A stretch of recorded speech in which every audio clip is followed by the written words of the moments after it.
Cover వేసాం ఇదంతా. ఇప్పుడు దీన్ని టమాటా వేస్తా.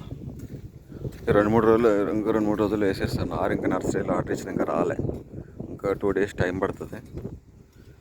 ఇలాగ కవర్ అది పోద్దామని చూస్తున్నాం. పంపించేస్తాం. వాటర్ గిట్ట వెళ్ళిపోతాయి. వర్షాకాలం అంతా కాలువ కింద చేపిస్తున్నాయి ఇదంతా. లేకపోతే డ్యామేజ్ అయితే నీళ్ళు నిలబడిపోయాయంటే కాయలు ఖరాబ్ అయితే డ్యామేజ్ అవుతుందని ఇట్లా మా వాళ్ళు మొత్తం కాలువ కింద చేస్తారు. ఇట్లా చేస్తే అందులో ఇప్పుడు ఇందులో వచ్చిన వాటర్ అంతా దీని అంతా వెళ్ళిపోయి బయటకు వెళ్ళిపోయి అలాగే వెళ్ళిపోతాయి, డౌన్లోకి వెళ్ళిపోతాయి. సేలు నిలబడకుండా చేస్తారు. నిలబడ్డాయంటే నీళ్ళు నిలబడ్డాయంటే ప్రాబ్లం అవుతుంది. కాయలు డ్యామేజ్ అయితే మనం మందు కొడితే వెళ్ళరాదు. ఇట్లా చేసేస్తే నీళ్ళు నిలిపోతాయి మొత్తం. ఇట్లా కాలువ చేసేస్తే